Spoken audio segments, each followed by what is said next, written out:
আমাকে কৃষক যে ধান প্রথম ভালোই হয়েছিল, খুশি হয়েছে আমাকে দেখা। তারপরে এই জল বৃষ্টির কারণে আমরা এই কাঁচা ধান কাটকে উঠাইতে আছি। যা ধানের বাজারও কম, কিষান হইলে 1100 1000, এখন ধান হইলে 700 600। তাহলে তো কৃষক বাঁচে না। ফলন তো প্রায় ঠিক মতন টেকলে হয়তো 3 মণ কাটাই হইতে সকাটি, এখন তো পামুদ্র ধরেন 1.5 মণ। সরকারি ভাবে কোনো খোঁজ খবর আনতামাই আমরা পাই নাই। বৃষ্টি জল এতে আমার ধান নষ্ট হয়ে যেতেছে। এখন ওই ধান কাটতেছি কাঁচা, অর্ধেক ধান কাঁচা, এই অবস্থা আমরা কাটতেছি। বাজার দরও কম, কিষানের দাম 1000 টাকা 1100 টাকা কিষান চলে। এখন যে ধানের যে দাম, এতে আমরা কৃষক মরে যেতেছি, কৃষকেতে বাঁচার কোনো লাইন নেই।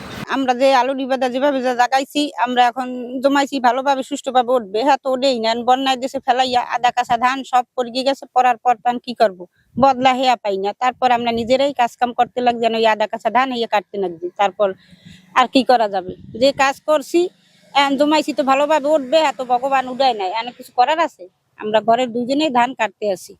হ্যাঁ, আমাকে সরকারি ভাবে কোনো কেউ খোঁজ খবর এখন পর্যন্ত নেয় নাই। বন্যায় দুর্যোগে ধান টান তো সব শেষ হয়ে গেছে, অর্ধেক ফসলও হবে না বর্তমানে। হ্যাঁ, যে কটা আছে সেই কটা দায়ী বইয়া তো ওইটাই আর নিতে আছে, আর কী করবো পার। হ্যাঁ, এছাড়া কোনো গতি নেই আমার। আর ডুবি গেছে ধান, এই জন্য কাঁচাটা কাটি নিতে হবে, নাহলে আর 2 দিন পর তো আবার জলাই যাবে। হ্যাঁ, থাকতো না কিচ্ছু।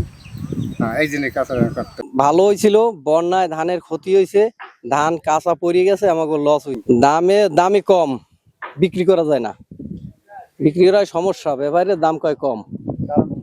কারণ ওই ধান পড়ে গেছে, ধান কাঁচা রয়েছে। ধান হওয়ার কথা নর্মাল বেচা লাগে 1100-1200 টাকা, এখন কাঁচা ধানের দাম কম। আমি ধান দিয়েছি 26 কাঠা জমিতে, ধানের ফলন উপর আল্লাহর মধ্যে ভালো হয়েছিল, কিন্তু বন্যায় ক্ষতি হয়ে গেছে। পিরোজপুর জেলায় বোরো ধানের আবাদ হয়েছে 34,005 হেক্টর জমিতে, এবং এর মধ্যে বর্তমানে দণ্ডায়মান আছে 27,205 হেক্টর। আর যে বৃষ্টি বা এই যে দুর্যোগের কারণে আক্রান্ত হয়েছে 8,200 হেক্টর মতো আর কি এখানে আক্রান্ত হয়েছে। তো ক্ষয়ক্ষতি নিরূপণের কাজ এখনো চলছে। এখনো পর্যন্ত এরকম আমরা পাইনি, তবে এটার সামনে হয়তো কোনো সরকারি প্রণোদনা বা পুনর্বাসনের সহায়তা হয়তো আসতে পারে, বিশ্বাস।